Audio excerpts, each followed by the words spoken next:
Date है आज 10 मार्च 2021। आज के करंट अफेयर देखते हैं कौन कौन से हैं, उसके बाद हम क्वेश्चन करेंगे। क्वेश्चन हम लास्ट में करेंगे रोज की तरह, जो कुछ करंट अफेयर और कुछ स्टैटिक पोर्शन पे बेस्ड होंगे। तो स्टार्ट करते हैं अपना डिस्कशन। फर्स्ट टॉपिक क्या है? Mandatory provision of air bag. अभी गवर्नमेंट ने व्हीकल्स में, जो कार गाड़ियाँ होती हैं उनमें एयर बैग्स लगाने के लिए मैंडेटरी प्रोविजन लागू करने को कहा है। तो इससे रिलेटेड न्यूज़ देखेंगे। क्या है? एयर स्ट्राइक्स ऑन सना, इसे देखेंगे। Conservation works on Singorgarh fort, ये सिंगोरगढ़ फोर्ट कहाँ पे और क्या है, इससे रिलेटेड न्यूज़ क्या है इसे देखेंगे। काम टू म्यूटेशन क्या है? आज़ादी का अमृत महोत्सव स्टार्ट करने की बात कही गई है।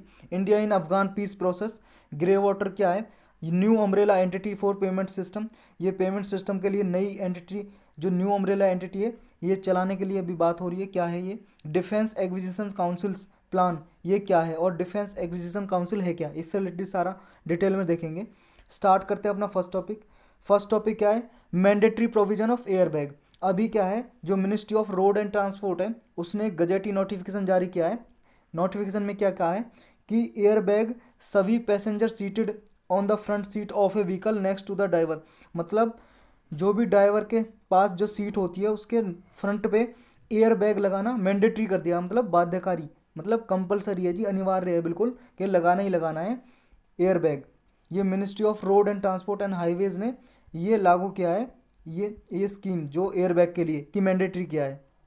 जो भी व्हीकल्स मैन्युफैक्चर होंगे on and after the April 2021, जैसे न्यू मॉडल के जो भी इस साल जो गाड़ियाँ बनेंगी, व्हीकल्स बनेंगे, कार गाड़ियाँ, तो उनमें 1 अप्रैल से जो भी गाड़ियाँ बनेंगी 1 अप्रैल इस साल से, 1 अप्रैल 2021 से, तो उनमें सबको एयर बैग लगाना ही पड़ेगा, ये मैंडेटरी अनिवार्य है।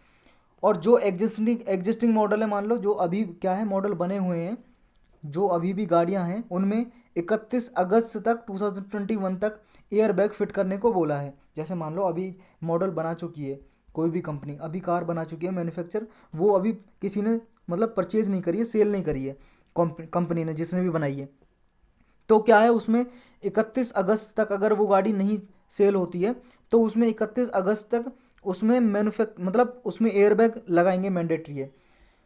ये सेफ्टी के लिए जी, सेफ्टी फीचर है। जो सुप्रीम कोर्ट की कमेटी थी जी ऑन रोड सेफ्टी, उसी की रिकमेंडेशन पे सजेशन दिया था इस कमेटी ने कि एयरबैग लगाया जाए, तो इसी के सजेशन पे ये लागू किया है मिनिस्ट्री ने। It is compulsory for all existing models in the M1 category, जो M1 कैटेगरी के जितने भी व्हीकल हैं उनके लिए अनिवार्य होगा जी, ये कंपलसरी होगा। कैसे व्हीकल होते हैं ये? Passenger motor vehicles having not more than 8 seats in addition to the drivers. ऐसे व्हीकल्स होंगे जी, मतलब ऐसे वाहन होंगे, कार गाड़ियाँ जिनमें 8 सीट या उससे कम है, तो उनमें क्या है एयरबैग लगाना ही पड़ेगा, ये कंपलसरी है। अब एयरबैग होता क्या जी, ये देखते हैं। एयरबैग ये है जी, आप पिक्चर में देखिए, ये गाड़ी का जो इंटीरियर पार्ट देख रहे हो आप, गाड़ी का इंटीरियर स्ट्रक्चर, ये ड्राइवर है जी, ड्राइवर के सामने ये लगा हुआ है ना एयरबैग। ये क्या है, ऐसे लगा नहीं रहेगा, ऐसे लगा रहेगा तो ये गाड़ी कैसे चलाएगा, देखेगा कैसे?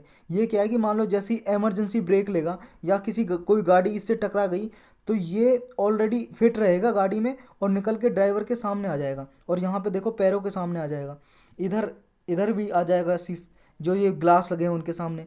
तो क्या है, जो इसमें बैठा हुआ है ड्राइवर और जो भी इंसान इसमें बैठे हैं उनके लिए सेफ्टी होगी, बच जाएंगे, मतलब एक्सीडेंट से क्या है उनके सर पे, हर्ट पे इधर चोट नहीं लगेगी कहीं पे। तो एक तरह से सेफ्टी के लिए, प्रोटेक्ट करने के लिए जी ये कुशन है, मतलब एक ये लगा लो, ये प्रोटेक्ट करेगा ड्राइवर को और जो भी यहाँ पे बैठे हुए हैं गाड़ी में। तो जैसे भी मान लो फ्रंटल क्रैश हो गया या फ्रंटल एयरबैग है, ये डिज़ाइन किया गया है ताकि पर्सन के हेड, चेस्ट वगैरह को बचा सके। अब ऐसा क्यों किया गया है? इसलिए किया गया है जी, वर्ल्ड बैंक की रिपोर्ट के अनुसार क्या है, इंडिया में जितने भी पूरे वर्ल्ड में रोड क्रैश होते हैं, मतलब रोड एक्सीडेंट होते हैं पूरे वर्ल्ड में, इंडिया में 10% तो इंडिया में ही होते हैं पूरे वर्ल्ड के रोड क्रैश विक्टिम जितने भी हैं, मतलब जितने भी एक्सीडेंट होते हैं और जितने भी उससे क्या है लोग वगैरह अफेक्ट होते हैं पूरे वर्ल्ड में, उनमें से 10% तो इंडिया में ही अफेक्ट होते हैं जिससे। और भी क्या सेफ्टी मेजर्स हैं कि ऑटोमोबाइल्स में, जो ऑटोमोबाइल्स हैं जी, जैसे व्हीकल हैं, वाहन है, कार गाड़ियाँ वगैरह, ऑटोमोबाइल्स का मतलब कि और भी कोई सेफ्टी मेजर्स हैं क्या ऐसे, ऐसे कोई मतलब जिससे प्रोटेक्ट किया जा सके? और भी सेफ्टी मेजर्स हैं जी, जैसे ब्रेक सिस्टम है एक, ABS brake system, anti locking brake system, जिससे क्या है ये इमरजेंसी ब्रेक ली जा सकती है। एक है जी स्पीड अलर्ट सिस्टम, एक गाड़ी में क्या है जी, ऑटोमेटिक गाड़ियाँ आ रही हैं, अगर मान लो पर्टिकुलर स्पीड से ऊपर कोई ड्राइवर चलाता है तो गाड़ी में बीपिंग होने लगती है। तो ये एक अलर्ट सिस्टम होता है कि आप क्या है, बहुत ज़्यादा स्पीड में गाड़ी चला रहे हो। तो एक ये सिस्टम भी है जी। एक रिवर्स पार्किंग सेंसर होते हैं जी गाड़ी में प्रोटेक्ट करने के लिए। रिवर्स पार्किंग का मतलब है, मान लो जब आप रिवर्स में गाड़ियाँ चला रहे हो, कार चला रहे हो, कोई सी भी, तो उसमें क्या है, सेंसर लगा होता है जो बताता रहता है ड्राइवर को। एक है जी driver and passenger seat belt reminder. ये क्या है, जैसे ही मान लो आप सीट बेल्ट लगाए बिना गाड़ी चलाना शुरू कर दिया आपने, तो एक बीपिंग सी होती रहती है, बजता रहता है जी उसमें एक साउंड सा। वो क्या है, बताता रहता है कि वो साइन होता है कि आपने सीट बेल्ट नहीं लगाई। और जब तक आप सीट बेल्ट नहीं लगाओगे, मान लो ड्राइवर बैठा है और साइड में जो कंडक्टर सीट होती है उस पर अगर सीट बेल्ट नहीं लगाई हुई, तो तब तक वो साउंड बीप करती रहेगी। तो ये एक रिमाइंडर होता है। एक manual override for central locking system, एक ये सिस्टम होता है सेफ्टी के लिए। ये सारे ऑटोमोबाइल्स की सेफ्टी के लिए सिस्टम है। चलते हैं जी नेक्स्ट पे, इतना ही था इसमें। नेक्स्ट है अपना एयर स्ट्राइक्स ऑन सना। ये सना क्या है जी, सना यमन कंट्री है ना, यमन सऊदी अरब के पास, उसकी कैपिटल है जी सना। वहाँ पे एयर स्ट्राइक्स किया है किसने, सऊदी लेड मिलिट्री कोलिशन ने, मतलब सऊदी अरबिया की मिलिट्री ने वहाँ पे क्या है, एयर स्ट्राइक किया, मतलब बॉम्बिंग वगैरह, हेलीकॉप्टर वगैरह से बॉम्ब वगैरह डाले हैं यमन की कैपिटल सना पे। क्यों, क्योंकि जो वहाँ पर जो एक ग्रुप है ना, हौदी ग्रुप्स, इसके बारे में हमने न्यूज़ में बहुत अच्छे से कवर किया था पहले भी, 4-5 दिन पहले। जो हौदी ग्रुप है उसने स्ट्राइक किया था यहाँ पे सऊदी अरब में, तो उसके जवाब में इन्होंने किया। ये देखिए आप एशिया का मैप है, ये अपना हिंदुस्तान है, इसके साइड में देखिए अफ़गानिस्तान, ये मतलब पाकिस्तान, ईरान, और ये जी ये मतलब पाकिस्तान, अफगानिस्तान, ईरान, और ये सऊदी अरबिया, और ये आप दिखाई दे रहा है ऑरेंज कलर का, ये है यमन। यहाँ पे देखिए ये बड़े मैप में ये यमन है, यमन की कैपिटल सना है, साइड में सऊदी अरबिया, यहाँ पे ओमान है, इधर गल्फ ऑफ एडन है, और इधर रेड सी है। और इसमें देखो जी, जो ये एडन है इसकी सिटी है इसमें, यमन में ही, यमन के देखो कोस्टल एरियाज में एडन सिटी भी है, और यहाँ पे गल्फ ऑफ एडन है इसी के नाम से, जो अरेबियन सी को जोड़ती है रेड सी से। ये लोकेशन आपको याद रखनी है इसमें। लोकेशन भी पूछी जा सकती है मैच द फॉलोइंग में। और इसकी जो सिटी है, जैसे एडन हो गई जी, एडन और सना, ये भी मैच द फॉलोइंग में पूछी जा सकती हैं, तो ये याद रखना आपको। सना क्या है, लार्जेस्ट सिटी है यमन की। ये सना कैपिटल है कॉन्स्टिट्यूशनली, सना की मतलब यमन की कैपिटल है ये।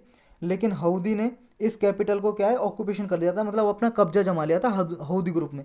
देखो जी वहाँ पे यमन में क्या है जी, एक हौदी ग्रुप है, ये हौदी, हूदी भी बोलते हैं, हूदी या हूदी, हूदी ग्रुप है जी ये। और एक हादी की गवर्नमेंट है जी वहाँ पे, अभी जो है हादी की गवर्नमेंट है, सरकार है हादी की। ये हादी की गवर्नमेंट को सपोर्ट करता है सऊदी अरब। कौन करता है, सऊदी अरब करता है, सऊदी अरब। क्यों करता है, क्योंकि ये सुन्नी सुन्नी मुस्लिम है जी। हादी जो कि गवर्नमेंट है वो सुन्नी मुस्लिम डोमिनेटेड पीपल हैं इसमें अधिकतर, और सऊदी अरब में अभी भी सुन्नी पीपल है, तो इसको सपोर्ट करता है। और जो हूदी पीपल है जी, ये सिया पीपल है। मुस्लिम की दो सेक्ट हैं, आपको पता ही होगा जी, मेजर सुन्नी और सिया। तो हूदी जो रिबल्स हैं वो सिया पीपल हैं। और ईरान क्या है जी, हूदी को सपोर्ट करता है, क्योंकि ईरान क्या है, सिया डोमिनेटेड पीपल है जी उसमें, तो ये हूदी को सपोर्ट करता है। मेन रीजन तो ये जी। अब हूदी ने क्या किया था, जो कैपिटल है उसको ऑक्यूपाई कर लिया था, मतलब कब्जा कर लिया था सना पे। तो बाद में क्या है, जो वहाँ की सरकार है उसने एडन को कैपिटल बना लिया जी, मूव कर गई। जो सदर्न पार्ट में हमने देखा अभी एडन कहाँ पे है, ये एडन लोकेटेड है जी कोस्टल एरियाज पे। और सारावत माउंटेन है जी यहाँ पे, सारावत की पहाड़ी, जो किसके पास है, जबल अन नाबी सुआब और जबल तियाल। ये सारे जो वर्ड है ना, जबल तियाब, जबल अन नाबी सुआब, सारावत माउंटेन, ये मैच द फॉलोइंग में पूछे जा सकते हैं। बहुत बार वेस्टर्न एशिया से बहुत वर्ड आते हैं जी यूपीएससी में तो, और पीसीएस के एग्ज़ाम में भी। यूपीएससी में तो जी खास मतलब खास तौर से आते हैं, उस पूछा जाता है कि मैच द फॉलोइंग में ऐसे वर्ड दे दिए जाते हैं वेस्टर्न एशिया से रिलेटेड। तो ये याद रखना आपको, ये एडन यहाँ पे लोकेटेड है इस माउंटेन के पास। और जो सना है वो यूनेस्को की वर्ल्ड हेरिटेज साइट है, इसलिए भी इंपॉर्टेंट है जी सना की लोकेशन जानना। और कुछ नहीं है इसमें, क्या लिखा है कि ये जियोमेट्रिक पैटर्न से बिल्डिंग्स वगैरह डेकोरेटेड है, यहाँ पे मल्टी स्टोरी बिल्डिंग बनी हुई है। नेक्स्ट चलते हैं जी, नेक्स्ट है हमारा conservation works on Singorgarh fort. ये सिंगोरगढ़ फोर्ट आपको दिखाई दे रहा है जी, ये है किला, फोर्ट का मतलब होता है किला। ये है जी सिंगोरगढ़ का फोर्ट, आपको जो दिखाई दे रहा है इमेज में। इसको गवर्नमेंट ने रिवाइव करने के लिए अभी प्लान बनाया है। Foundation stone for the conservation works of Singorgarh fort was laid down in Madhya Pradesh by president of India. Foundation stone का मतलब होता है जी नींव रखना, मतलब इसके कंजर्वेशन की संरक्षण करने के लिए, इसका संरक्षण जो काम है, बचाने के लिए काम है, रिपेयर करने के लिए इसे स्टार्ट किया है जी सिंगोरगढ़ फोर्ट का अभी प्रेसिडेंट ऑफ इंडिया ने। ये कहाँ पे है? मध्य प्रदेश में है जी। ये अभी जो क्या है, he also inaugurated the newly carved Jabalpur circle of archaeological survey of India. Archaeological survey of India का एक प्लान है जी जबलपुर सर्कल करके, मतलब यहाँ पे क्या है, जबलपुर सर्कल में कुछ एरियाज आते हैं जिनको डेवलपमेंट करेगा आर्कोलॉजिकल सर्वे ऑफ इंडिया, उसी में ये इनोग्रेट किया गया है जी ये सिंगोरगढ़ फोर्ट। अब इसकी लोकेशन हम जान चुके हैं जी, मध्य प्रदेश में है जी। ये it is a hill fort of Gondwana kingdom. जब गोंडवाना किंगडम का जब साम्राज्य था जी, किंगडम का मतलब रूल हुआ करता था, उसका एक हिल फोर्ट है जी ये, मतलब पहाड़ पे बना हुआ है जी ये किला। गोंड रूलर था जी, एक गोंड एक डायनेस्टी थी जी, मतलब कुल था, वंश था, उसके रूलर थे संग्राम शाह। तो उन्होंने ये फोर्ट था, सिंगोरगढ़ फोर्ट किला था, वो चंदेल रूरल से छीन लिया था, कन्क्वेड कर लिया था, मतलब इनको डिफीट किया चंदेल रूलर को और उनसे ले लिया। कन्क्वेड का मतलब है जी विजय पाना, पराजित कर देना एक तरह से। चंदेल रूलर को पराजित करके, हरा के, डिफीट करके इन अर्ली 16th सेंचुरी में हरा के ये ले लिया था गोंड रूलर, किसने? संग्राम शाह ने। अब ये it is presently in ruined condition. Ruined condition का मतलब है जी बर्बाद कंडीशन में, जर्जर कंडीशन। वो तो हम इमेज में देख ही चुके हैं ना कितनी बर्बाद हो रखा है। चलते हैं जी नेक्स्ट पे। काम टू म्यूटेशन। काम क्या है? काम टू एक जीन है जी, जीन। और म्यूटेशन का मतलब तो पता ही है जी आपको, क्या? Change in the DNA sequence. मतलब मान लो जी बॉडी के अंदर, इंसान की बॉडी के अंदर या एनिमल, कुछ भी प्लांट, सबके अंदर जीन होते हैं ना, डीएनए होते हैं, डीएनए सीक्वेंस। तो डीएनए सीक्वेंस में जो चेंज होता है उसी को म्यूटेशन बोलते हैं। अभी ये न्यूज़ में क्यों है? क्योंकि जी एक किलर है जी, कैथलीन फॉलविग नाम की औरत है जी, ये इन पे ऐसे चार्जेस लगे थे, मतलब ऐसे आरोप लगे थे, इन्होंने अपने बच्चों को मार दिया जी, अपने ओन चिल्ड्रन, 3 चिल्ड्रन को मार दिया और इन्हें सजा होने वाली है। तो ऑस्ट्रेलिया के जी, ऑस्ट्रेलिया, ऑस्ट्रेलिया तो पता है ना आपको कहाँ है, ऑस्ट्रेलिया की हैं। लेकिन वहाँ पे साइंटिस्ट और मेडिकल एक्सपर्ट ने कहा है कि भाई साहब इन्हें माफ़ कर दिया जाए, इनकी कोई गलती नहीं, इन्होंने अपने बच्चों को नहीं मारा, कैथलीन फॉगविन ने। उनके मरने का कारण नेचुरल कॉज हो सकता है। कैसे? मतलब इनका जन्म, इन्होंने क्या जी, 3 बच्चे थे जी, इनका जन्म दिया और इनके बच्चे मर गए, और ऐसा माना जा रहा था, इन पर आरोप लगा इन्होंने अपने बच्चों को मार दिया, कैथलीन फॉलविग ने। लेकिन साइंटिस्ट और मेडिकल एक्सपर्ट ने कहा है कि इनकी नेचुरल डेथ हुई है, इन्होंने नहीं मारा। मेडिकल एक्सपर्ट कह रहे हैं कि हर children died due to a rare genetic defect, मतलब जेनेटिक डिफेक्ट की वजह से मरे हैं जी, आनुवांशिक कोई बीमारी की वजह से मरे हैं। They inherited a genetic mutation from their mother. उन साइंटिस्ट का कहना है जी, मेडिकल एक्सपर्ट का, कि उनकी माँ से उनमें एक जेनेटिक म्यूटेशन आया जी, मतलब जीन में चेंज हो जाता है जी, डीएनए सीक्वेंसेस में चेंज। उसकी वजह से क्या है, उसे बोला काम टू। काम टू एक क्या है जी, काम two mutation known to cause sudden death due to cardiac arrest. काम टू अगर म्यूटेशन हो जाए जी, काम टू एक प्रोटीन है जी, ये मान लो प्रोटीन, एक जीन मान लो जी, जीन या प्रोटीन, उसमें अगर चेंज हो जाए तो उसकी वजह से क्या है, कार्डियक अरेस्ट की वजह से डेथ हो सकती है, मृत्यु हो सकती है किसी की भी। कार्डियक का जब भी जहाँ भी वर्ड आए जी ऐसा, कार्डियक से रिलेटेड समझ लो जी, हार्ट से रिलेटेड कुछ बीमारी है, डिसीज है, उसकी वजह से इनकी डेथ हुई जी। ये कालमोडुलिन 2 है, is a protein that encoded by calm two gene in humans. Humans में क्या होता है, जो काम टू जीन होता है वो कालमोडुलिन 2 प्रोटीन को इनकोड करता है, और ये म्यूटेशन होती है ना जो काम टू जीन में, ये ही कार्डियक एरिथमाइस से रिलेटेड है, मतलब डेथ हो सकती है इसी की वजह से। बस ये याद रखना आपको, जो काम टू है ये क्या है, एक जीन है, ह्यूमन बॉडी में मिलता है, और जो कार्डियक अरेस्ट की वजह से डेथ हो सकती है इसकी वजह से। तो ये बस याद रखना। चलते हैं नेक्स्ट में। नेक्स्ट हमारा आज़ादी का अमृत महोत्सव। ये अभी क्या है, नेशनल कमेटी फॉर्म की गई है, बनाई गई है, किस लिए? ताकि जो 75th इंडिपेंडेंस डे मनाया जाएगा ना इंडिया का, उसके लिए, कि ये नेशनल कमेटी इंडिपेंडेंस डे के लिए उत्सव करेगी जी, महोत्सव करेगी। तो इसके नाम से बनाई गई है आज़ादी का अमृत महोत्सव। ये 5 पिलर पे बेस्ड होगी जी, जो 75 ईयर हो जाएंगे जब इंडिपेंडेंस के, आज़ादी के, उसका सेलिब्रेशन करेगी, मतलब मनाएगी 75th इंडिपेंडेंस डे को। इसके 5 पिलर कौन कौन से होंगे जी? एक तो freedom struggle, ideas at 75, achievements at 75, action at 75, resolve at 75। मतलब इसके 5 ग्रुप होंगे जो मेन इनकी थीम होगी, बताएंगे क्या क्या प्रोग्राम है इनके अंदर, कि क्या क्या अचीवमेंट किए 75 ईयर्स में गवर्नमेंट ने, अब तक इंडिया ने क्या क्या अचीवमेंट किया, एक्शन क्या क्या लिए, क्या क्या कार्य किए, आइडियाज़ क्या क्या है जी, तो 75 साल पूरे होने पे सारे बताए जाएंगे। ये मेंबर कौन कौन से होंगे जी, ये नेशनल कमेटी की जो बनेगी आज़ादी का अमृत महोत्सव, इसके मेंबर गवर्नर्स होंगे जी, यूनियन मिनिस्टर होंगे, चीफ मिनिस्टर होंगे, पॉलिटिकल लीडर्स होंगे, scientist, official, media personality, spiritual leaders, eminent person from other walk of life, मतलब बहुत सारे फील्ड से इसमें मेंबर होंगे जो सेलिब्रेट करेंगे। नेक्स्ट चलते हैं जी, अपना इतना ही था इसमें। नेक्स्ट है जी India in Afghan peace process. अभी क्या है जी अफगान पीस प्रोसेस, पहले अब बैकग्राउंड समझिए। यहाँ पे क्या है जी, अफगानिस्तान में एक तो जी गवर्नमेंट है किसकी, अशरफ गानी की, अशरफ गानी की गवर्नमेंट है यहाँ पे, सरकार है। दूसरा यहाँ पे एक ग्रुप है जी फंडामेंटलिस्ट, पहले आपको स्पेलिंग लिख के दिखाते हैं,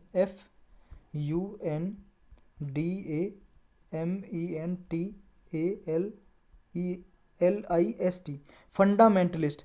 ये जो फंडामेंटलिस्ट ग्रुप है जी, कौन सा, तालिबान का नाम तो सुना ही होगा ना आपने। एक ग्रुप है जी वहाँ पे तालिबान ग्रुप, जो फंडामेंटलिस्ट इस्लामिक रिलीजियस ग्रुप है जी, इस्लामिक रिलीजियस ग्रुप है, धार्मिक ग्रुप है जी, इस्लामिक मुस्लिम ग्रुप है तालिबान। अब इनके बीच में क्या जी, अफगान की जो गवर्नमेंट है अशरफ गानी की, ये दोनों चाहते हैं जी इनके बीच में पावर डिवाइड हो, मतलब गवर्नमेंट को दोनों मिलके चलाएं, या दोनों चाहते हैं जी, मतलब अशरफ गानी की गवर्नमेंट हो, ये तालिबान चाहता है कि हमारी सरकार बने। और ये तो फंडामेंटलिस्ट इस्लामिक ग्रुप है जी, रिलीजियस ग्रुप। फंडामेंटलिस्ट का मतलब होता है जी, उनको बोलते हैं उन पर्सन को जो strictly adhere to religious tradition and customs, मतलब कि जो रीति रिवाजों को, जो जैसे धार्मिक रीति रिवाजों को स्ट्रिक्टली फॉलो करते हो, मतलब कट्टरता से फॉलो करते हो धार्मिक रीति रिवाजों को, उन्हें बोलते हैं फंडामेंटलिस्ट। तो ये तालिबान फंडामेंटलिस्ट ग्रुप है, ये चाहता है इसकी सरकार बने, और ये रिलीजियस जो मतलब कि जो धार्मिक रीति रिवाज है उनके हिसाब से ये सरकार चलाना चाहता है गवर्नमेंट। अब यहाँ पे जी क्या हुआ था 2001 में, यहाँ पे एक अलकायदा ग्रुप रहता था अफगानिस्तान में, अलकायदा अभी भी है जी वो अलकायदा क्या है जी, इसने क्या किया, यूएसए में टेररिस्ट अटैक कर दिया, अमेरिका में, यूएसए में। तो अलकायदा क्या है जी, एक टेररिस्ट ऑर्गेनाइजेशन है, आतंकवादी ग्रुप, इसने यूएसए में अटैक किया 2001 में, 2001 में। फिर यूएसए ने क्या किया कि अफगानिस्तान में पीस एस्टेब्लिश करने के लिए, कि अफगानिस्तान में शांति आए और वहाँ पे सरकार सही से बने, डेमोक्रेसी आए, उसके लिए लगभग इसने ट्रूप डिप्लॉय कर दिए जी, अपने ट्रूप का मतलब है जी सोल्जर, अपने सैनिक यहाँ पे डिप्लॉय कर दिए, तैनात कर दिए, मतलब अमेरिका के सैनिक यहाँ पे यह काम करते हैं जी अफगानिस्तान में। अब ये लगभग 2001 में करे, और 2011 में लगभग इसके 1 लाख ट्रूप थे जी, सैनिक थे इसके डिप्लॉय। लेकिन लास्ट जो एडमिनिस्ट्रेशन था यूएसए में, डोनाल्ड ट्रंप का जो राष्ट्रपति थे यहाँ के प्रेसिडेंट, उसने कहा कि हम अपने ट्रूप हैं जो सैनिक है अफगानिस्तान से विदड्रॉ कर लेंगे, निकाल लेंगे वापस, धीरे धीरे निकाल लेंगे 2021 तक। तो लेकिन जब अब जो एडमिनिस्ट्रेशन आया जी, उसने कहा है कि हम अभी डिले करेंगे, इसको ट्रूप नहीं निकालेंगे, ये न्यूज़ है इससे। अब सारा पढ़ते हैं इसमें है क्या। अब इंडिया का क्या इंटरेस्ट है ये भी देखेंगे जी, इंडिया का मतलब क्या रुचि है अफगानिस्तान में, इंडिया कैसे रिलेटेड है, इंडिया का क्या प्रॉब्लम है, कंसर्न क्या है, ये भी देखेंगे, यूएसए का सब कुछ देखेंगे।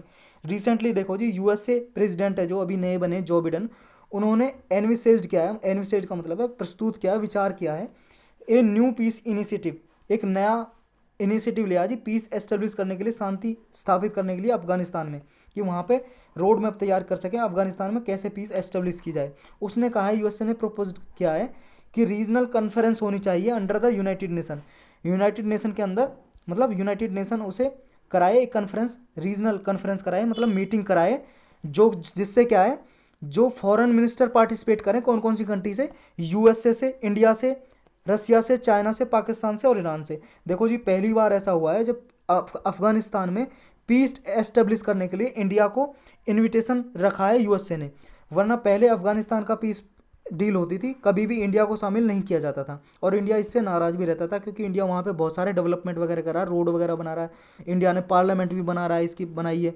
अफगानिस्तान की पार्लियामेंट, वहाँ की संसद, तो इंडिया को शामिल नहीं किया जाता था, तो इससे नाराज़ रहता था इंडिया थोड़ा।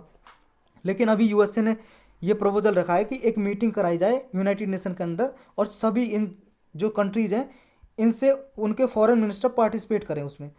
तो यूएस प्रेसिडेंट का न्यू पीस इनिशिएटिव है क्या, ये चाहता है कि डिले हो इन विदड्रॉल ऑफ ट्रूप। विदड्रॉल का मतलब है जी वापस निकालना, जो ट्रूप हैं इसके सैनिक है, सोल्जर हैं, उनको वापस निकालने में थोड़ा डिले हो कर रहे हैं। ये क्या चाहता है जो बिडेन कि डिले हो थोड़ा, मतलब लॉन्गर टाइम चाहते हैं कि अभी ना निकाले वहाँ से ट्रूप को, पीस एस्टेब्लिश करने के लिए अभी वहाँ पे रहें। लेकिन जो यूएसए के अर्लियर जो प्रेसिडेंट थे जी, उन्होंने प्रॉमिस किया था कि हम मई 2021 तक विड्रॉ कर लेंगे अपनी ट्रूप जितनी भी है।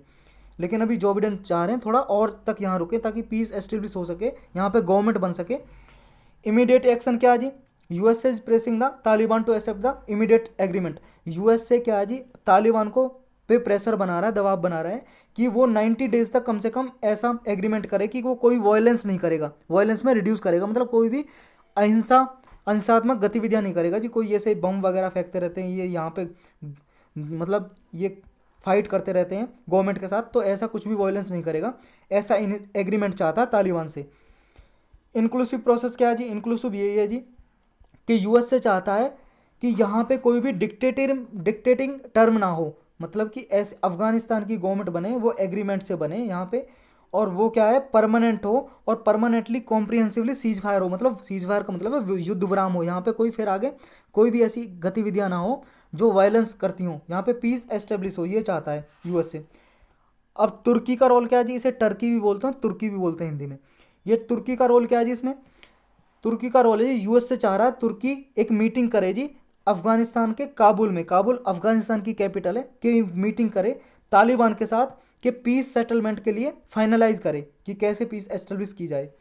यूनिफाइड अप्रोच क्या है जी, यूनिफाइड अप्रोच वही है कि जो यूएसए ने प्रपोजल रखा है कि सारी जो कंट्री है यहाँ से फॉरेन मिनिस्टर पार्टिसिपेट करें, चाइना, रसिया, पाकिस्तान, ईरान, इंडिया से, यूनाइटेड स्टेट ऑफ अमेरिका से, तो ये अफगानिस्तान में पीस एस्टेब्लिश करने के लिए। अब इंडिया का रोल क्या है जी, India's role in peace process through unified approach. India का रोल क्या है, देखो जी, एक तो इंडिया का रोल बहुत ही इंपॉर्टेंट प्लेयर है जी अफगानिस्तान में। वो कैसे है, क्योंकि इंडिया क्या है सपोर्ट करता है all efforts for peace and reconciliation in Afghanistan. अब इंडिया चाहता है जी अफगानिस्तान में पीस एस्टेब्लिश हो और इंक्लूसिव गवर्नमेंट आए वहाँ पे, Afghan led, Afghan owned, Afghan control government आए, मतलब वहाँ की गवर्नमेंट ही कंट्रोल करे, ऐसा इंडिया चाहता है। इंडिया क्यों चाहता है जी ऐसा, क्योंकि इंडिया ने बहुत सारा इन्वेस्टमेंट किया गया है जी, रुपया लगा हुआ है, निवेश किया हुआ है वहाँ पे, इंफ्रास्ट्रक्चर बनाया हुआ है वहाँ पे, डेवलपमेंट किया, और भी ट्रेनिंग देता है जी सिक्योरिटी फोर्सेस को यहाँ की अफगानिस्तान को। और क्या जी अफगानिस्तान में इंडिया का मेजर रोल है जी स्टेबिलिटी ऑफ अफगानिस्तान में, क्योंकि इसने अफगानिस्तान के बहुत सारे डेवलपमेंट प्रोजेक्ट किए हैं जी। और क्या है जी, इंडिया चाहता है, India hopes to have a role in setting the terms specially concerning terrorism, violence, women's right, democratic values. India की कंसर्न ये है जी यहाँ पे टेररिज्म एक्टिविटी ना हो जी, वायलेंस ना हो, यहाँ पे वुमेंस के राइट इंश्योर हों, और क्या है जी डेमोक्रेटिक वैल्यूज़ आए यहाँ पे, मतलब डेमोक्रेसी एस्टेब्लिश हो। और इंडिया के इंटरेस्ट क्या है जी यहाँ पे अफगानिस्तान में, देखो जी इकोनॉमिक और स्ट्रेटजिक इंटरेस्ट है इंडिया के। क्या है इकोनॉमिक और स्ट्रेटजिक, जैसे मान लो जी इंडिया क्या है वेस्टर्न एशिया से क्या है ऑयल वगैरह मंगाता है या रसिया से ट्रेड करता है, अगर ये लैंड रूट से आएगा तो अफगानिस्तान बीच में पड़ता है, अफगानिस्तान से गुजरना पड़ता है, तो इसलिए Afghanistan is a gateway to the oil and mineral rich Central Asia republic, तो ये गेट वे की तरह काम करता है जी, अफगानिस्तान से आना ही पड़ेगा। एनी वन हुई is in power of Afghanistan, कोई भी मान लो जी अफगानिस्तान में पावर में, मान लो जिसकी भी गवर्नमेंट है वो क्या है, जो भी सेंट्रल एशिया का रूट है, अफगानिस्तान का रूट है लैंड रूट, तो उस पर तो उसका कंट्रोल रहेगा ही, तो अफगानिस्तान में पीस एस्टेब्लिश हो ये तो इंडिया चाहेगा ही कि भाई साहब जो भी गवर्नमेंट रहे पीसफुली रहे और इंडिया ट्रेड कर सके इस रास्ते से अफगानिस्तान के थ्रू। डेवलपमेंट प्रोजेक्ट क्या है जी, यहाँ पे इंडिया ने बहुत सी मैसिव कंस्ट्रक्शन किया है जी कंट्री में, तो एक इंडिया की कंपनीज़ के लिए अपॉर्चुनिटी है जी यहाँ पे कि वहाँ पे निवेश करती है इंडिया की कंट्रीज हैं, मतलब कंपनीज हैं जो। मेजर प्रोजेक्ट कौन कौन से जी इंडिया के, एक तो अफगानिस्तान की पार्लियामेंट को डेवलपमेंट करना, जारंज और देलारूम, ये क्या जी, ये आपको याद रखना है, ये प्लेसेस हैं अफगानिस्तान में, जारंज से डेला राम है जो यहाँ तक का रोड बनाया जी इंडिया ने, हाईवे बनाया है इंडिया ने। अफगानिस्तान इंडिया फ्रेंडशिप डैम, एक डैम बनाया जी जो अफगानिस्तान इंडिया फ्रेंडशिप डैम बोलते हैं जिसे, इसे मित्रता वाला बांध, सलमा डैम बनाया है। ये आप देखिए जी लोकेशन, ये है जी अपना हिंदुस्तान, यहाँ पे पाकिस्तान, और ये है जी अफगानिस्तान यहाँ पे। अब अफगानिस्तान का मैप देखिए जी, ये अफगानिस्तान का मैप आप देख रहे हो जो दिखाई दे रहा होगा आपको, ये देखो जी जारन से लेके डेलाराम तक एक रोड बनाया है। ये काबुल में जी यहाँ अफगानिस्तान का संसद है जी, वो डेवलपमेंट किया है। एक पुल खुमारी यहाँ से अफगानिस्तान की इस संसद को ये रोड बनाया, जोड़ा है जी यहाँ पे। और यहाँ पे क्या है, इसमें एक वो जी ट्रांसमिशन लाइन बनाई जी, एनर्जी ट्रांसमिशन, बिजली जिससे ट्रांसमिट हो सके। दूसरा सलमा डैम बना रहा है जी, ये यहाँ पे हेरात के पास है जी, हेरात प्रोविंस है यहाँ पे, हेरात स्टेट है जी, वहाँ पे प्रोविंस बोलते हैं स्टेट को, प्रोविंस अफगानिस्तान में। तो इसके पास सलमा डैम बना रहा है एक बांध, और पार्लियामेंट को तो डेवलप कर ही रहा है जी, हमने देख ही लिया। तो इतने सारे प्रोजेक्ट कर रहा है जी इंडिया। तो इंडिया क्या है जी, assistance of more than $3 billion in project, $3 billion से ज़्यादा और सहायता देता है जी इंडिया अफगानिस्तान को। किस लिए, ताकि यहाँ पे जो स्मॉल डेवलपमेंट प्रोजेक्ट हैं उनको डेवलप किया जा सके, जैसे स्कूल्स वगैरह बनवा रहा है यहाँ पे, हॉस्पिटल्स, वाटर प्रोजेक्ट वगैरह अफगानिस्तान में। और अब सिक्योरिटी इंटरेस्ट क्या है जी इंडिया के, सिक्योरिटी ये जी देखो, अगर आपको पता है पाकिस्तान कितना बदतमीज़ आदमी का देश है। कैसे, क्योंकि वहाँ से क्या है जी, वो टेररिज्म को सपोर्ट करता है, आतंकवाद को, और वहाँ से आतंकवाद गतिविधियाँ होती हैं इंडिया में। जैसे हक्कानी नेटवर्क है जी, एक आतंकवादी ग्रुप है, टेररिस्ट ऑर्गेनाइजेशन। तो इसमें क्या है, टेररिज्म वगैरह जो होता है, state sponsor terrorism from Pakistan, तो इस पर नज़र रख सकता है इंडिया। स्टेट स्पॉन्सर्ड का मतलब है जी, जब कोई भी कंट्री पाकिस्तान में, जैसे पाकिस्तान है, वो टेररिस्ट गतिविधियों को सपोर्ट करती है, मतलब स्टेट सपोर्ट कर रहा है, कोई भी कंट्री सपोर्ट करती है जब टेररिस्ट को, उसे बोलते हैं स्टेट स्पॉन्सर्ड टेररिज्म। जब कोई कंट्री सपोर्ट करती है, सहायता करती है टेररिस्टिक गतिविधियों को बढ़ाने के लिए, टेररिस्ट एक्टिविटी को प्रमोट करती है, तो उसी को बोलते हैं स्टेट स्पॉन्सर्ड टेररिज्म। तो इस तरह से क्या है, नज़र रख सकता है एक तरह से इंडिया। अब और आगे चैलेंजेस क्या है जी, चैलेंजेस यही है जी, जो अफगान गवर्नमेंट है अभी, अशरफ गानी की, और तालिबान है, दोनों चाहते हैं पावर शेयरिंग में, दोनों अनिच्छुक हैं, अनविलिंग है, मतलब कि अनविलिंग का मतलब है अनिच्छुक है। कैसे, कि वो नहीं चाहते पावर शेयरिंग, वो चाहते हैं, अफगान गवर्नमेंट चाहती है अशरफ गानी चाहता है उसी की गवर्नमेंट हो, तालिबान चाहता है उसकी गवर्नमेंट हो। एक तो ये चैलेंज है जी, चुनौती है।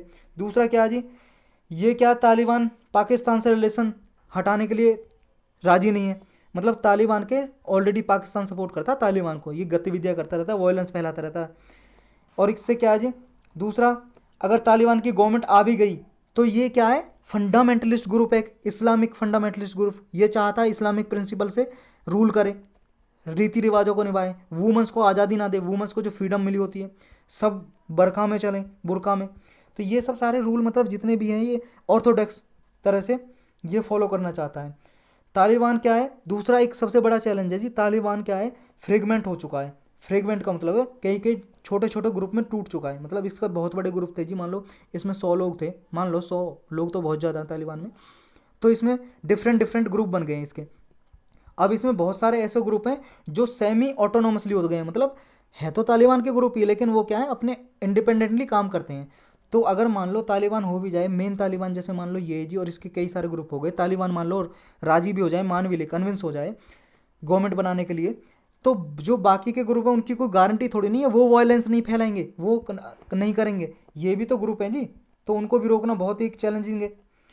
Therefore it is possible that some of them may continue to engage violence. तो ये जो स्मॉल ग्रुप हैं जी, छोटे छोटे, ये वायलेंस आगे कर सकते हैं जी, हिंसा फैला सकते हैं, वहाँ पे पीस प्रोसेस है उसको इम्पेक्ट कर सकते हैं, उस पर प्रभाव डाल सकते हैं।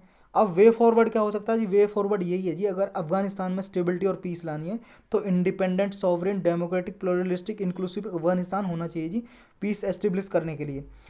इसमें क्या जी, अफगानिस्तान लेड गवर्नमेंट होनी चाहिए, अफगान कंट्रोल और अफगान ओन्ड गवर्नमेंट होनी चाहिए जी, वहाँ पे कि अफगानिस्तान की गवर्नमेंट क्या है उस हिसाब से, रूल के हिसाब से चले, कॉन्स्टिट्यूशन के हिसाब से चले, ये बहुत ज़रूरी है। तो इसलिए क्या है, ग्लोबल कम्युनिटी को जी, ग्लोबल कम्युनिटी को, जो ग्लोबल कंसर्न है टेररिज्म को, उससे लड़ने के लिए ग्लोबल कम्युनिटी को एक साथ एकजुट होने की ज़रूरत है, अगर पीस एस्टेब्लिश करनी है। और इंडिया का एक जी, इंडिया ने प्रपोज रखा था जी एक कन्वेंशन, कौन सा, comprehensive convention on international terrorism, ये इंडिया ने प्रपोज किया था 1996 में यूएनओ को, यूनाइटेड नेशन से कहा था भाई साहब ये कॉम्प्रीहेंसिव जो कन्वेंशन है ऑन इंटरनेशनल टेररिज्म, मतलब आतंकवादी गतिविधियों को रोकने के लिए कन्वेंशन रखी इंडिया ने। इंडिया ने कहा कि भाई साहब इसे आप अडॉप्ट कर लो ताकि टेररिज्म को वर्ल्ड वाइड रोका जाए, लेकिन अभी तक ये अडॉप्ट किया नहीं गया है। तो इसे अडॉप्ट किया जा सकता है कि ये वे फॉरवर्ड में ये हो सकता है। वे फॉरवर्ड का मतलब है सॉल्यूशन क्या क्या हो सकता है, वे फॉरवर्ड।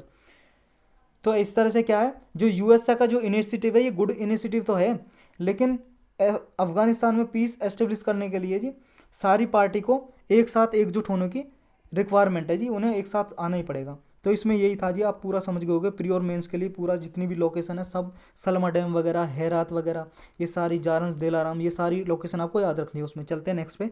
नेक्स्ट है जी हमारा ग्रे वाटर। ग्रे वाटर क्या है जी? ग्रे वाटर अभी न्यूज़ में था जी। ग्रे वाटर कुछ नहीं है जी, जो आपके घरों से गंदा पानी निकलता है ना, जैसे आप बर्तन वगैरह धोते हो या कपड़े वगैरह नहाते हो, ये सारा गंदा पानी को जो होता है वेस्ट वाटर, उसी को बोलते हैं grey water. Grey water is defined as waste water. Waste water that is produced, किससे निकलता है? From the household processes, जो घरों के प्रोसेस होते हैं उनसे। जैसे घरों के प्रोसेस कौन से? वॉशिंग द डिशेज, बर्तन धोना, लॉन्ड्री, कपड़े धोना, बाथिंग, नहाना, इससे जो गंदा पानी निकलता है उसी को ग्रे वाटर बोलते हैं जी।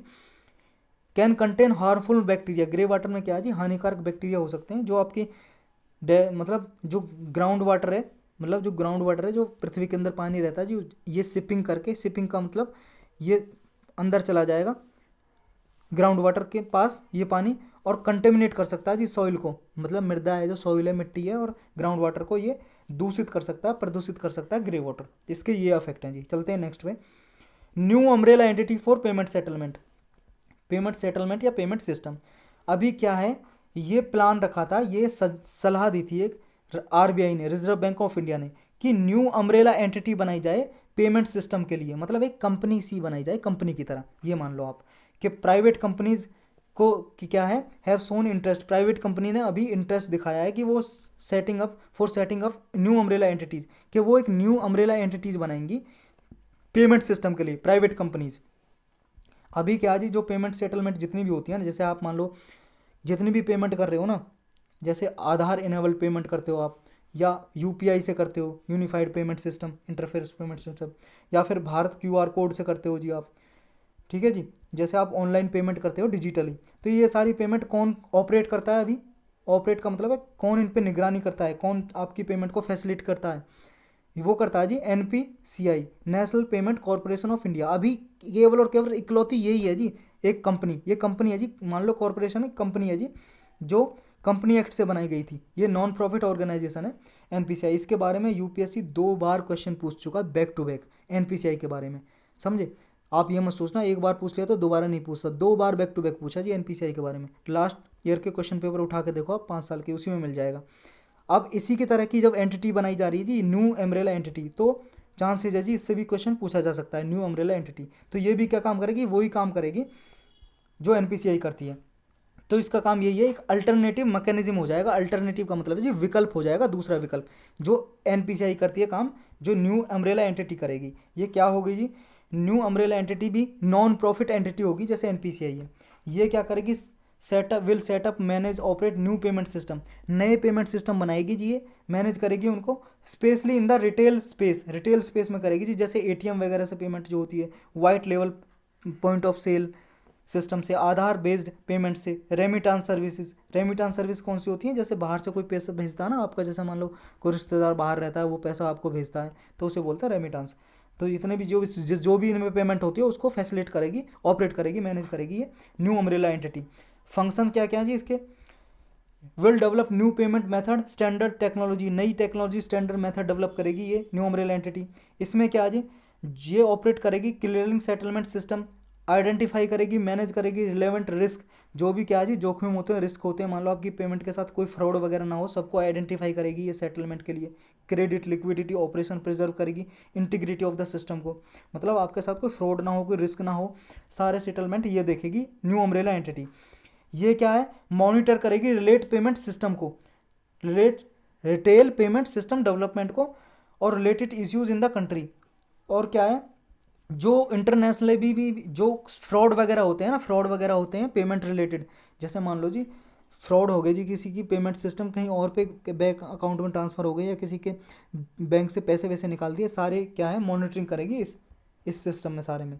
अब इसकी ज़रूरत क्या है जी? नीड क्या है? क्योंकि पहले ही ऑलरेडी एनपीसीआई है ना हमारे पास, तो इस सिस्टम को करने के लिए national payment corporation of India, फिर इसको क्यों लेके आ रहे हैं हम? इसको इसलिए ले आ रहे हैं जी क्योंकि एनपीसीआई की एक लिमिटेशन है जी। Currently, umbrella entity for providing retail payment system is NPCI, which is non-profit entity owned by bank. ये क्या है NPCI? अभी करंटली सारे पेमेंट सिस्टम इकलौती एक यही संस्था है, ओनली ये ऑर्गेनाइजेशन है, एक कंपनी है जी, नॉन प्रॉफिट एंटिटी है, जो क्या है जिसे ओन्ड बैंक करते हैं जी। बैंक किसके मालिक हैं जी? अभी ये इकलौती देखती है, यही सारे पेमेंट सिस्टम देखती है, चाहे यूपीआई से हो, आधार इनेबल्ड पेमेंट सिस्टम हो, या रुपए से हो, या फास्टैग से हो। फास्टैग से जो टोल वगैरह कट जाता है ना जी, गाड़ियों का, कार वगैरह को टोल टैक्स, उसी को फास्टैग, जितने भी फास्टैग से भी पेमेंट होती है एनपीसीआई देखती है जी, उसको ऑपरेट करती है। तो इस तरह से क्या है, पेमेंट सिस्टम में सिर्फ एक ही प्लेयर है, तो ये ओनली एंटिटी है जो मैनेज करती है रिटेल पेमेंट सिस्टम को। तो गवर्नमेंट चाहती है, ये आरबीआई ने प्लान रखा था, और प्राइवेट कंपनी चाहती हैं कि ये कंपटीशन बढ़े जी। अगर मान लो दो प्लेयर आ जाए, मान लो जी आपके शहर में एक ही शॉप हो, तो अपनी मनमर्जी के प्लान वगैरह सब कुछ ये करेगा जी, जो भी आपको देगा, किसी प्राइस में देना है। अगर मान लो दो शॉप हो जाए तो कंपटीशन बढ़ जाएगा नहीं दोनों के आपस में, आपको प्राइस कम प्राइस में भी क्या है चीज़ें उपलब्ध होंगी। तो यही इसलिए कंपटीशन बढ़ाया जाए, इसलिए ये लाया जा रहा है जी पेमेंट सिस्टम। इसका यही है कि कॉम्पिटिटिवनेस आए। दूसरा क्या है, ये प्लानिंग करना है, इसका टारगेट है कि डिजिटल पेमेंट सेक्टर में बिगर शेयर हो, मतलब कि ज़्यादा से ज़्यादा डिजिटल पेमेंट हो, इसका एरिया बढ़ाया जाए।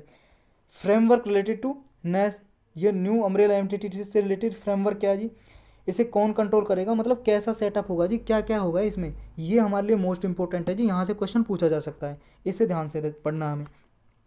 ये क्या जी, owned and control by resident, जो न्यू अम्ब्रेला एंटिटी हो गई जी, ये नॉन प्रॉफिट कंपनी होगी, एक तो पहली बात तो ये। दूसरा, इसे कंट्रोल और ऑन्ड कौन करेगा जी, मतलब इसका मालिक कौन होगा, कौन चलाएगा इसे, रेजिडेंट। रेजिडेंट का मतलब जो इंडिया में रहता हो वो ही चलाएगा, ऐसा नहीं कि इंडिया में नहीं रहता तो वो ऑपरेट करेगा, ना ना, इंडिया में रहना चाहिए, रेजिडेंट होना चाहिए। रेजिडेंट का मतलब है चाहे सिटीजन हो चाहे नॉन सिटीजन हो, लेकिन इंडिया में रहना चाहिए वो एटलीस्ट 6 महीने तक, उसे बोलते हैं रेजिडेंट। द प्रमोटर और the promoter group for NUE should be owned और control by resident with 3 years experience in the payment system, मतलब कि उसे 3 साल का एक्सपीरियंस भी होना चाहिए पेमेंट सिस्टम में, वो ही इसका मालिक रहेगा। प्रमोटर का मतलब समझ लो जी, प्रमोटर या प्रमोटर ग्रुप जो क्या है किसी कंपनी को बनाने के लिए साथ देते हैं, मतलब सपोर्ट करते हैं, स्टेक होल्डर होते हैं, वो नहीं प्रमोटर होते थे, उसकी कुछ शेयर होल्डिंग होती है कि मिनिमम इतने शेयर होल्डिंग होगी तो उसे प्रमोटर बोला जाएगा। तो shareholding pattern should be diversified, any entity holding more than 25% paid up capital of an will be deemed to be promoter. मान लो जिसके भी कोई भी शेयर होल्डर ऐसा है जिसके पास 25% तक शेयर होल्डिंग है, उसे प्रमोटर बोला जाएगा। Share holding paid up capital क्या है जी, पेड अप कैपिटल का 25% से ज़्यादा अगर कोई हिस्सेदार होगा तो उसे प्रमोटर बनाया जाएगा बोला जाएगा। अब ये पेड अप कैपिटल क्या है जी, पेड अप कैपिटल होती है जी, मान लो कोई कंपनी स्टार्ट करने के लिए शेयर जारी करती है ना कोई कंपनी, शेयर तो आप जानते ही हो ना सब, तो शेयर जारी करती है, तो शेयर से जो पैसा आता है ना, पैसा शेयर से, मान लो 100 शेयर बेचे जी इसने, एक शेयर था 1000 का, तो जितनी कैपिटल आई इससे लगभग कितनी आ गई, 1000 से लगभग 1 लाख पैसे जो इसने कमाए, ये है जी पेड अप कैपिटल। जो शेयर से रुपए कमाती कंपनी उसे बोलते हैं पेड अप कैपिटल।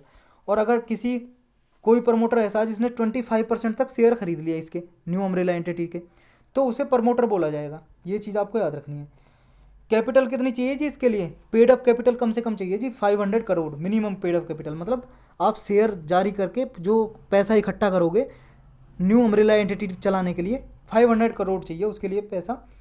और किसी भी कोई ऐसा सिंगल प्रमोटर या प्रमोटर ग्रुप ऐसा नहीं होना चाहिए जिसके पास 40% से ज़्यादा कैपिटल इन्वेस्टमेंट हो, मतलब किसी भी एक आदमी को आप 40% से ज़्यादा शेयर नहीं बेचोगे, ये भी इसमें प्रोविज़न है। ये सारी कंडीशन याद रखनी है आपको, ऐसी स्टेटमेंट देके पूछ लेता है यूपीएससी। तो ए मिनिमम नेटवर्थ ऑफ 300 करोड़ होना चाहिए जी, मतलब कि उसके पास ऐसा नहीं है सारा पैसा वो शेयर जारी करके इकट्ठा करे, पेड अप कैपिटल से करे, उसके पास भी जो कुछ नेटवर्थ होनी चाहिए जी, वो है मिनिमम 300 करोड़ उसके पास होने चाहिए जी। गवर्नमेंट स्ट्रक्चर क्या है जी, जो NUE है जी, new umbrella entity should confirm to the norms of corporate governance. ये क्या है जी, जब बनेगी जितने जो भी कॉर्पोरेट गवर्नेंस के लिए कुछ रूल्स नॉर्म्स वगैरह जी, उनको कन्फर्म करेगी जी, उन क्राइटेरिया को फुलफिल करना चाहिए ये, तभी ये सेटअप कर सकेगा कोई। आरबीआई का पास पावर है जी अपॉइंटमेंट की, जो भी डायरेक्टर अपॉइंट होगा वो आरबीआई अप्रूव करेगा, आरबीआई के पास राइट टू अप्रूव की पावर होगी। मान लो कोई भी इसमें डायरेक्टर अपॉइंट करना है जी, नियुक्ति करनी है, तो आरबीआई करेगा जी इसको। जो भी नॉमिनेट करना है मेंबर इसके बोर्ड में, वही आरबीआई नॉमिनेट करेगा, बोर्ड में मेंबर भी और इसका डायरेक्टर भी NUE का। फॉरेन इन्वेस्टमेंट क्या होगी जी, देखो जी फॉरेन इन्वेस्टमेंट मान लो कोई करना चाहता है, मतलब विदेशी आदमी इन्वेस्टमेंट, तो उसे जो भी एग्जिस्टिंग गाइडलाइंस है, मतलब जो भी इसके रूल्स नियम वगैरह हैं वो उसको मानने पड़ेंगे, ये उसकी कंडीशन है, कंप्लाई करने पड़ेंगे। कंप्लाई विद का मतलब है मानने पड़ेंगे। अब चलते हैं जी नेक्स्ट पे, इतना ही था इसके बारे में। नेक्स्ट क्या जी अपना डिफेंस एक्विजिशन काउंसिल प्लान। अभी एक प्लान रखा जी डिफेंस एक्विजिशन काउंसिल ने। कौन से प्लान के अंदर? एक स्कीम है प्रोजेक्ट 75I, ये स्कीम है। इससे क्या है, इसके अंदर क्या है, सबमरीन डेवलप करती है इंडिया। सबमरीन डेवलप करता है जी 6 सबमरीन। सबमरीन क्या होते हैं जी? पनडुब्बी। जैसे ओशियन में जाते हैं ना, एक इंस्ट्रूमेंट ऐसा पनडुब्बी टाइप की होती है, उसमें बैठ के जाते हैं जी रिसर्च वगैरह करने के लिए, या फिर सर्विलेंस निगरानी करने के लिए। कोई दुश्मन देश का कोई यहाँ पे हमारे कंट्री में आ तो नहीं रहा, घुसपैठ तो नहीं आ रहा है, तो वो सबमरीन आपने पनडुब्बी देखी होगी। तो इसके क्या है, यूएसए से डील कर रहा है जी आर्म ड्रोन खरीदने के लिए। ये डिफेंस एक्विजिशन काउंसिल ने अभी प्लान बनाया है कि क्या करेगा वो, आर्म ड्रोन होते हैं ना जी, जो ड्रोन हेलीकॉप्टर टाइप होते हैं, दिखाऊंगा मैं आपको।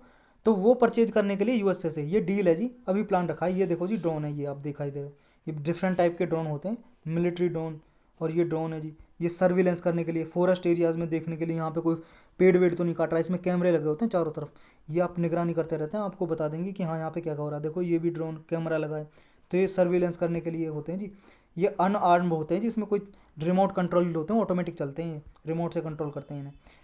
इंडिया यूएस ड्रोन डील है क्या जी? इसमें क्या है, 30 आर्म ड्रोन खरीदेगा इंडिया, खरीदने के लिए, प्रोक्योर करने के लिए प्लान बना रहा है।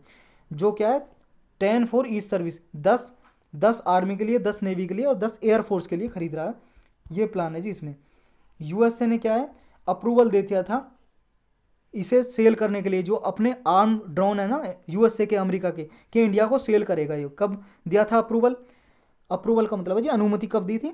इंडिया यूएस की एक डील हुई थी जी, डायलॉग 2+2 मिनिस्टर डायलॉग, उसके दौरान यूएसए ने कहा था हाँ भाई साहब इंडिया, हम आपको आर्म ड्रोन बेचेंगे, दे देंगे। नेवी का एक है जी, नेवी की रिक्वायरमेंट कर रही है, नेवी के पास होने चाहिए HALE drones, high altitude long endurance drone होना चाहिए। नेवी ये भी डिमांड कर रही है।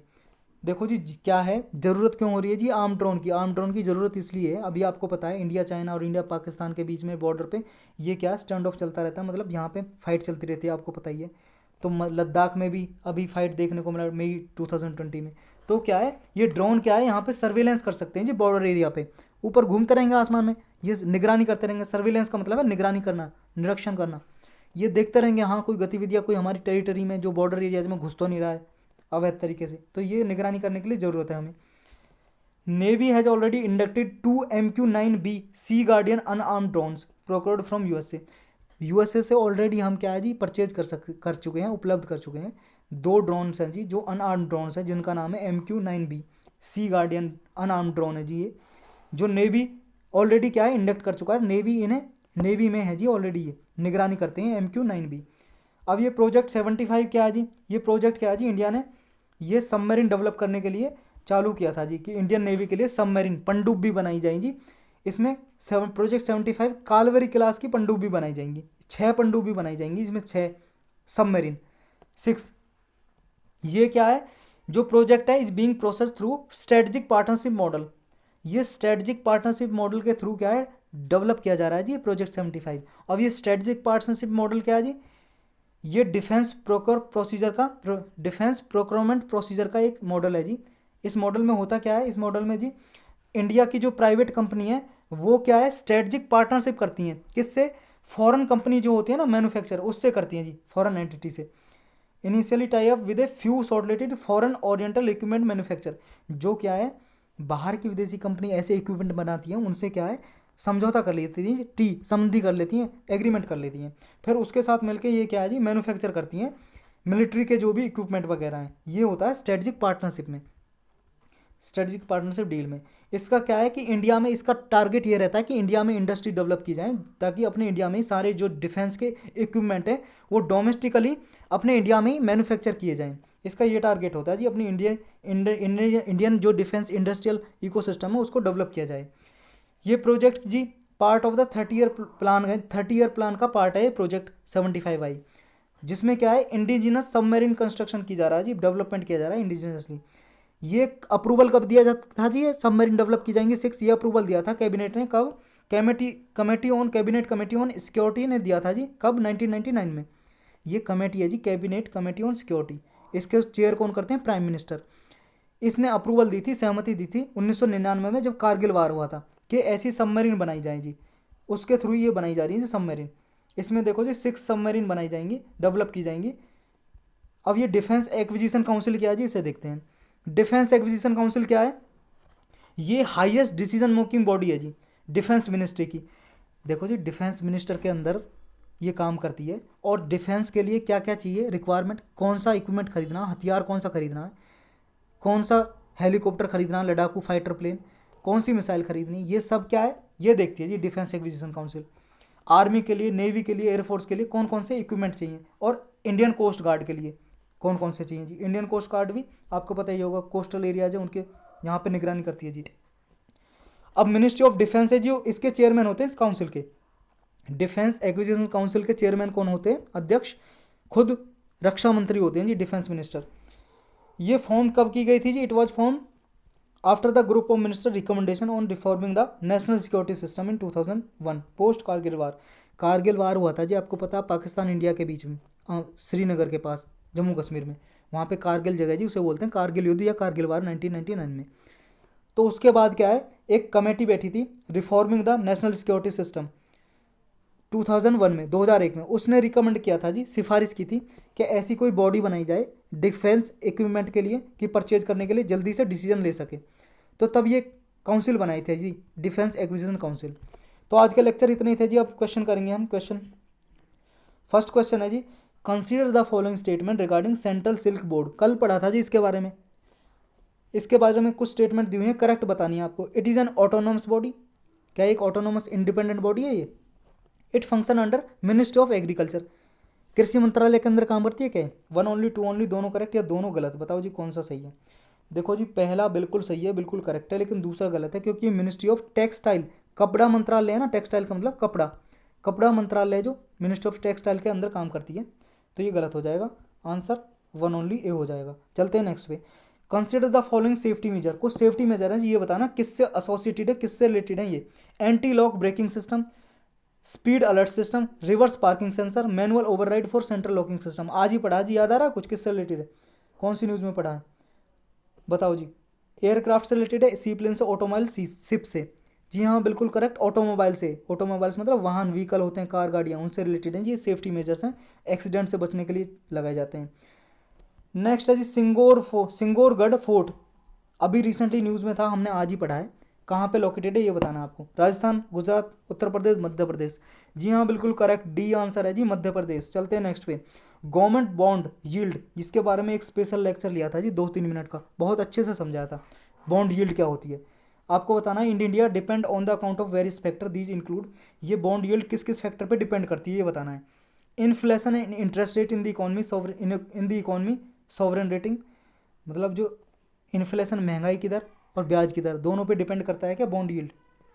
गवर्नमेंट बोरोइंग पे, लिक्विड, ग्लोबल लिक्विडिटी पे, लिक्विडिटी का मतलब है जी मनी सप्लाई, पैसा कितना है, कम ज़्यादा है। जियो पॉलिटिकल डेवलपमेंट पे, बताओ जी किस किस पे डिपेंड करता है ये जी। देखो ये 2 नंबर है, सॉवरेन रेटिंग, ये inflation, interest rate in the economy, ये सॉवरेन रेटिंग 2 नंबर है, ये 3 नंबर है, मिस प्रिंट हुआ है जी, ये 4 नंबर है, ये 5 नंबर है। अब बताओ जी क्या है, आपके ऑप्शन है ये। सॉवरेन रेटिंग का मतलब है जो एजेंसी होती है ना, रेटिंग एजेंसी, इंडिया की रेटिंग निकालती हैं कि इतनी रेटिंग है, A+B+B A B C, उन पे। तो 1 2 3 1 3 4 5, 1 2 3 4 5 मतलब ऑल ऑफ दी अबव, या 1 2 4 5। इसका आंसर है जी सी, ऑल ऑफ दी अबव, सब पे डिपेंड करता है जी बॉन्ड यील्ड। हमने इसके बारे में बहुत अच्छे से पढ़ा है जी बॉन्ड यील्ड। अगर नहीं देखा तो आप देखिए लेक्चर जाके, जहाँ पे करंट विद जीएस लिखा उस पर क्लिक करोगे तो प्लेलिस्ट आ जाएगी, वहाँ पे इकोनॉमी की प्लेलिस्ट होगी जी, वहाँ पे बॉन्ड यील्ड के लिए एक स्पेशल लेक्चर है, बहुत अच्छे से समझ आएगा आपको। चलते हैं नेक्स्ट पे जी।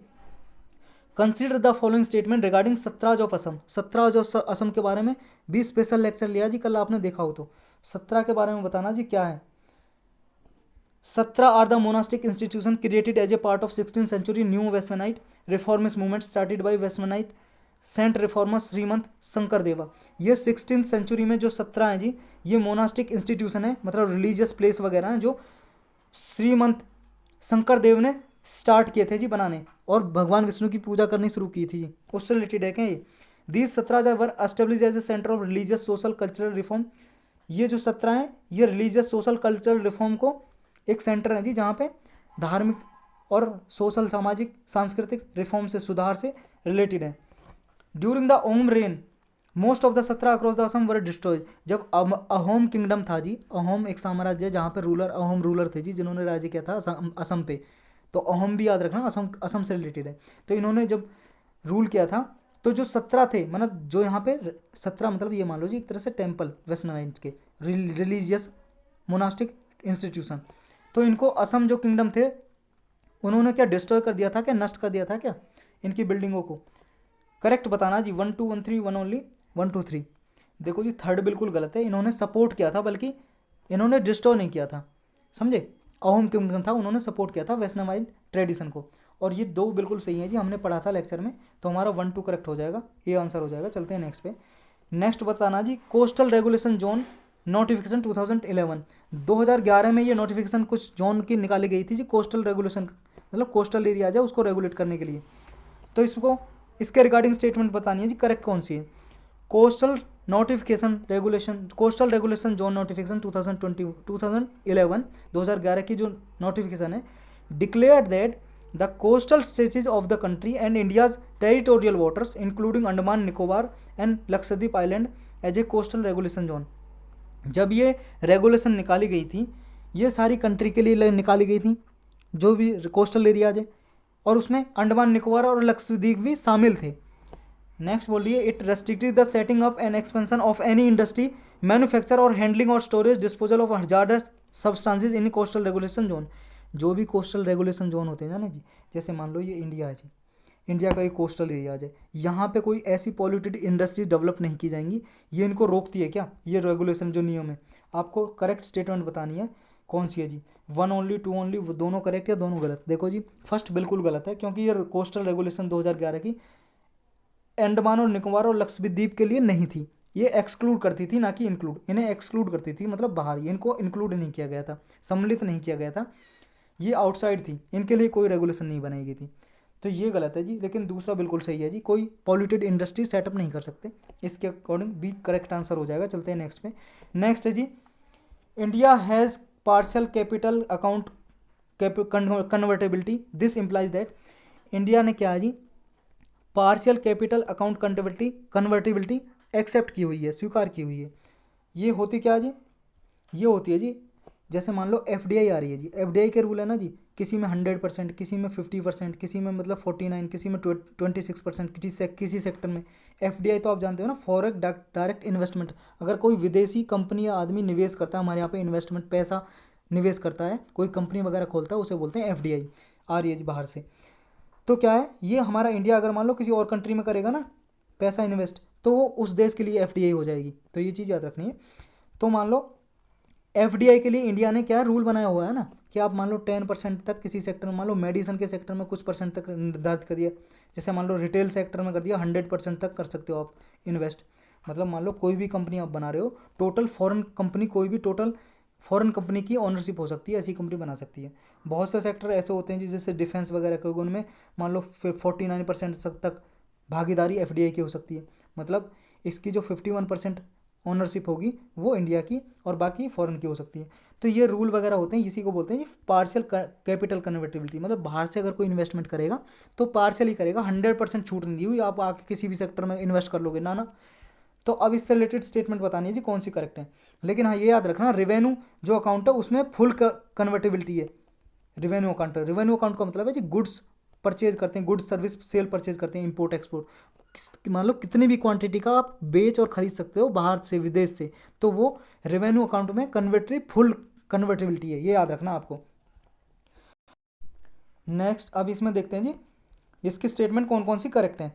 फर्स्ट स्टेटमेंट बोल रही है, private foreign denominated debt needs to made by either private export earning और इंडियाज फॉरेक्स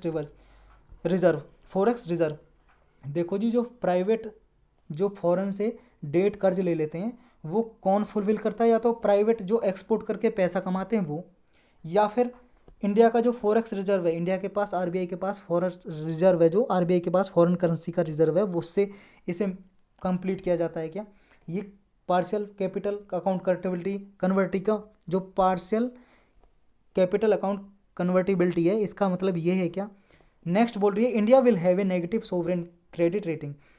इंडिया क्या है, इसका मतलब ये है कि इंडिया की नेगेटिव सॉवरेन रेटिंग होगी जी, जो एजेंसीज रेटिंग देती हैं इंडिया की। तो क्या क्या मतलब है इसका पार्शियल कैपिटल अकाउंट कन्वर्टिबिलिटी का। देखिए जी, इसका जो सेकंड स्टेटमेंट बिल्कुल गलत है, क्योंकि इंडिया जो पार्शियल ये अकाउंट जो कैपिटल अकाउंट कन्वर्टिबिलिटी है ना, इसका कोई लेन देन नहीं है रेटिंग एजेंसियों से, तो ये बिल्कुल गलत है। लेकिन फर्स्ट बिल्कुल सही है, तो ए करेक्ट आंसर हो जाएगा। आपने इकोनॉमी में भी पढ़ा होगा जी इसके बारे में। चलते हैं जी नेक्स्ट पे। Coastal ecosystem of mangroves, tidal marshes, sea grass meadows provide numerous benefit and services along coast like. ये बताना जी, जो मैंग्रोव फॉरेस्ट होते हैं ना जी, हमने कई बार पढ़ा है मैंग्रोव फॉरेस्ट के बारे में, या टाइडल मार्सेस होते हैं, मतलब दलदल वगैरह होते हैं जो मार्सेस का मतलब, या फिर सी ग्रास मतलब समुद्र में घास वगैरह होती है ना जो, तो ये इनसे क्या क्या बेनिफिट है, क्या क्या सर्विस मिलती है, ये बताना आपको। आपके ऑप्शन है जी ये।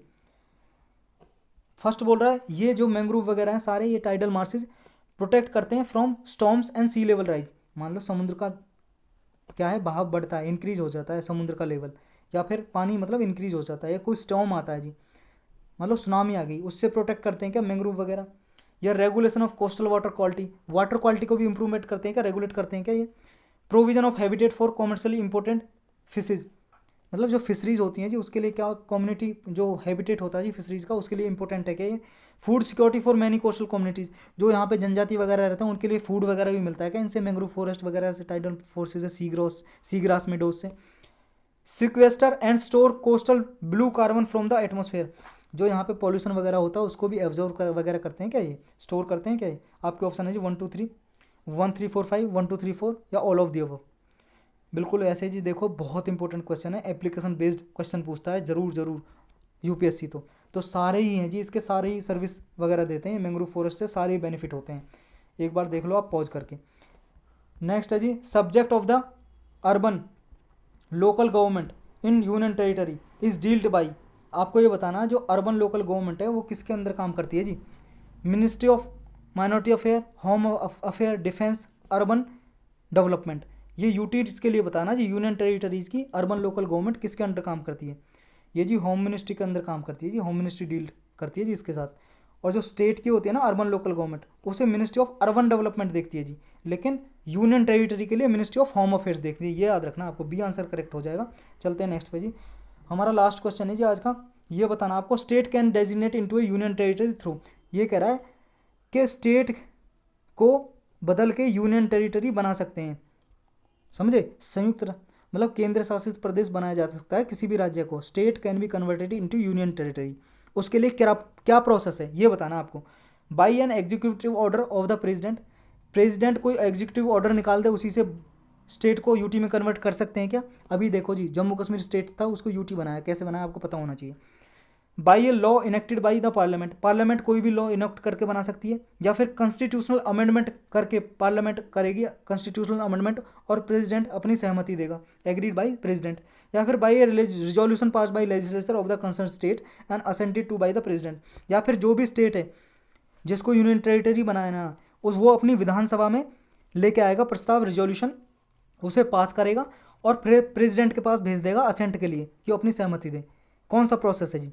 देखो जी, आपको पता होगा बी है जी इसका answer, law enacted by parliament. Parliament article 3 है जी हमारे कॉन्स्टिट्यूशन में, आर्टिकल 3 के अंदर अनुच्छेद 3 के अंदर किसी भी स्टेट को यूनियन टेरिटरी में, यूनियन टेरिटरी को स्टेट में, या स्टेट का दो स्टेट को मर्ज कर सकती है, मिला सकते हैं, दो यूनियन टेरिटरी को मर्ज कर सकती है, दो स्टेट या यूनियन टेरिटरी को मर्ज कर सकती है, घटा सकती है, बढ़ा सकती है, रिड्यूस कर सकती है, इंक्रीज कर सकती है स्टेट का साइज। ये आर्टिकल 3 में है जी, और ये कॉन्स्टिट्यूशनल अमेंडमेंट नहीं समझा जाता, it is not considered as a constitutional amendment, और ये सिंपली लॉ है जी, यानी कि लॉ पास करके पार्लियामेंट कर सकती है जी, लेकिन उसमें प्रेसिडेंट की पहले प्रायर कंसेंट लेनी जरूरी होती है।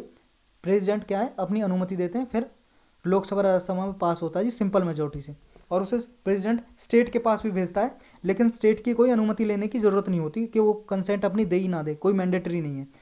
पार्लियामेंट बिना वो अगर वो मना भी करे तो भी कर सकता है। तो ये जी इसके आज की न्यूज़ के बारे में।